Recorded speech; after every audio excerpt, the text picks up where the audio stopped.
Breaking లో చూస్తున్నాం. పట్టభద్రుల ఎమ్మెల్సీ ఉప ఎన్నికల వేళ స్వతంత్ర అభ్యర్థిపై దాడి జరిగింది. నార్కెట్పల్లి మండలం కేంద్రంలోని డోకూరు ఫంక్షన్ హాల్లో కాంగ్రెస్ నేతలు గ్రాడ్యుయేట్ ఓటర్లకు డబ్బులు పంచుతున్నారని స్వతంత్ర అభ్యర్థి అశోక్ ఆరోపించారు. డబ్బులు పంచుతున్నారని అడ్డుకోబోయిన అశోక్ పై కాంగ్రెస్ శ్రేణులు మూకుమ్మడిగా దాడికి పాల్పడ్డారని స్వతంత్ర అభ్యర్థి అశోక్ ఆరోపించారు. ఘటనపై నార్కెట్పల్లి పోలీస్ స్టేషన్లో ఫిర్యాదు చేయగా తన ఫిర్యాదు పట్ల పోలీసులు పట్టించుకోవడం లేదంటూ స్వతంత్ర అభ్యర్థి అశోక్ ఆగ్రహం వ్యక్తం చేశారు. పోలీసులు అధికార కాంగ్రెస్ పార్టీకి ఒత్తాసు పలుకుతున్నారని ఆరోపిస్తూ పోలీస్ స్టేషన్ ముందు ధర్నా చేపట్టారు. వెళ్ళిపోమని చెప్పేసి బెదిరింపు ధోరణిలో మాట్లాడుతున్నారు. ఎస్ఐ గారు ఇంతవరకు ఆ మాటలు మీరు పోనీక డబ్బులు వస్తున్నారంటే మీరెందుకు అడిగిపోయారని క్వశ్చన్ చేస్తా ఉన్నాడు. ఇది అడ్డుకోవడంలో పోలీసులు పోయారు. ఎన్నికల కమిషన్ విఫలమవుతుంది.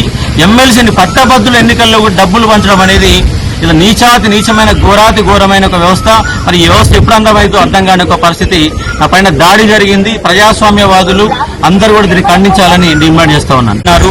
ఓడిపోతామని భయపడినటువంటి కాంగ్రెస్ కార్యకర్తలు గెలుస్తున్నట్టు. బ్రేకింగ్ లో చూస్తున్నాం. పట్టభద్రుల ఎమ్మెల్సీ ఉప ఎన్నికల వేళ స్వతంత్ర అభ్యర్థిపై దాడి జరిగింది. నార్కెట్పల్లి మండల కేంద్రంలోని డోకూర్ ఫంక్షన్ హాల్లో కాంగ్రెస్ నేతలు గ్రాడ్యుయేట్ ఓటర్లకు డబ్బులు పంచుతున్నారని స్వతంత్ర అభ్యర్థి అశోక్ ఆరోపించారు. ఇదే అంశానికి సంబంధించి లేటెస్ట్ ఇన్ఫో అందించడానికి మా కరెస్పాండెంట్ అశోక్ సిద్ధంగా ఉన్నారు. అశోక్, స్వతంత్ర అభ్యర్థి అయినటువంటి అశోక్ పై దాడి జరిగిందంటున్నారు, ఏం జరిగింది?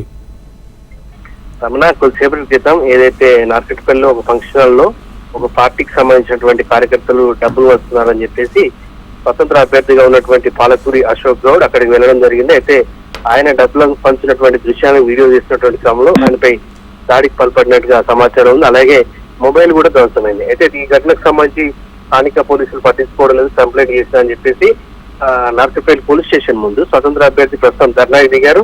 పోలీసులపైన కూడా ఆరోపణలు చేస్తున్న పరిస్థితి. ఒకవైపు ఎన్నికలు ప్రశాంతంగా జరుగుతున్నటువంటి సందర్భంలో డబ్బులు పంచేందుకు ప్రయత్నించిన వారిపైన చర్యలు తీసుకోవాలని చెప్పేసి స్వతంత్ర అభ్యర్థి డిమాండ్ చేస్తున్నారు. ప్రస్తుతం అయితే నార్కెట్పల్లిలో ఉద్రిక్త పరిస్థితి నెలకొని ఉంది.